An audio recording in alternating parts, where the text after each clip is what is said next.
A peregrine falcon hits 240 miles per hour in a dive. That's faster than a Formula One car at top speed, faster than most propeller-driven aircraft in World War II. And the entire time it's falling, its eyeballs are physically rotating inside its skull to keep the target locked. No other animal on Earth does this. And when you understand exactly how, every piece of it, the feathers, the skull, the nostrils, the eyes, you start to realize this bird isn't just fast. It's an engineering solution that took millions of years to build, and it is borderline impossible by the standards of physics as we understand them. So let's go through it, all of it, because the speed is just the beginning. The peregrine falcon is the fastest animal on the planet. Not the fastest bird, not the fastest predator, the fastest animal. Full stop. The record dive, called a stoop, was clocked at 242 miles per hour by a researcher named Ken Franklin in 2005, using a small telemetry device attached to a trained falcon named Frightful. That number has been peer-reviewed and it stands. For comparison, a cheetah, the animal most people think of when they hear fastest, tops out around 70 miles per hour on the ground. The peregrine is doing more than 3 times that speed in the air while targeting a moving object the size of a pigeon from hundreds of feet above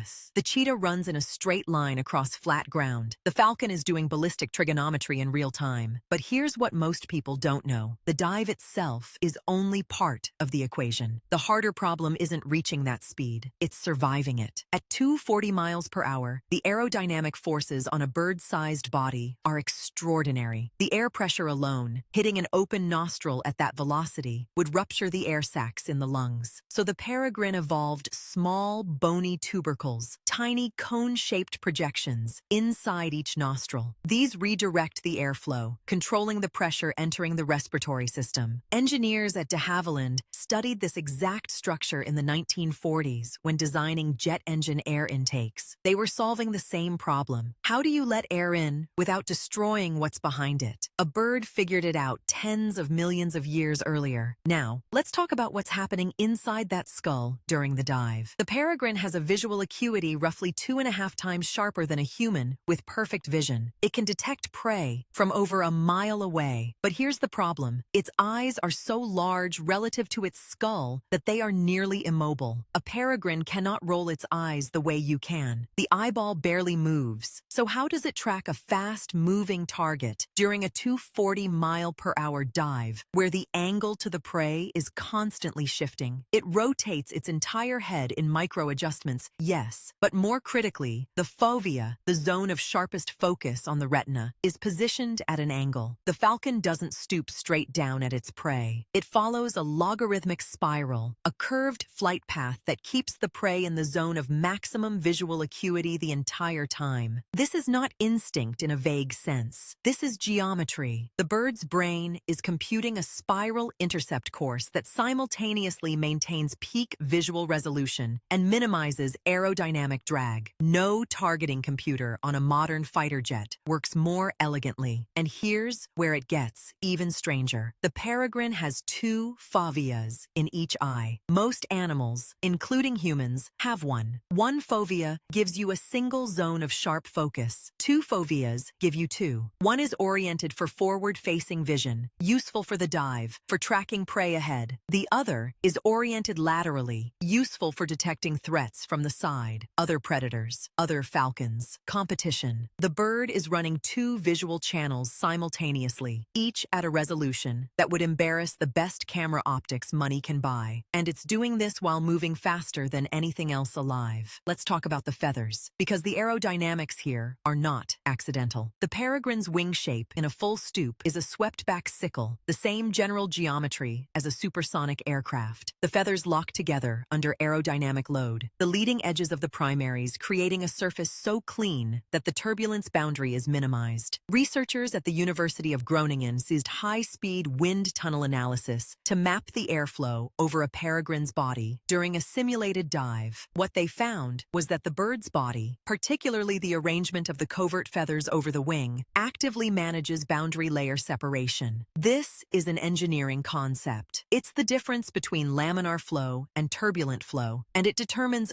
how much drag drag the object generates. The falcon's feathers are not just insulation or decoration. They are an active aerodynamic control surface. Now here's the question that scientists spent decades arguing about. How does the peregrine not die on impact? At 240 miles per hour, hitting a pigeon in open air is like a car crash in terms of the forces involved. The answer has two parts. First, the falcon almost never hits prey at full stoop speed. It bleeds off velocity in the final seconds, timing the strike so that the impact happens at a survivable but still devastating speed, typically between 50 and 100 miles per hour. Second, the kill itself is not a grab. It's a strike. The peregrine hits with a clenched foot, the rear talon specifically, delivering a blow that breaks the spine or severs the spinal cord of the prey bird almost instantly. It then either catches the prey in midair or drops and retrieves it. The entire sequence from initiation of the stoop to kill can take less than 3 seconds. And this is the reveal that changes how you see this animal. The peregrine falcon is not a hunter that happens to be fast. Speed is the entire strategy. Every biological adaptation, the nostrils, the dual foveas, the logarithmic flight path, the feather geometry, every single one exists to either generate that speed or survive it. The stoop is not a behavior. It is a complete biological system, refined over roughly 20 million years of evolutionary pressure. When you watch a peregrine stoop, you're not watching a bird hunt. You're watching the endpoint of millions of generations of trial and error, expressed in about 3 seconds of flight. There is one more thing worth knowing. Peregrine falcons were nearly extinct in North America by the 1970s. DDT, a pesticide, accumulated in the food chain and caused the eggshells to thin, so they broke before hatching. The U.S. population crashed to fewer than 400 breeding pairs. Then came one of the most successful wildlife recovery programs in recorded history. DDT was banned. Captive breeding programs, driven largely by falconers and biologists working together, produced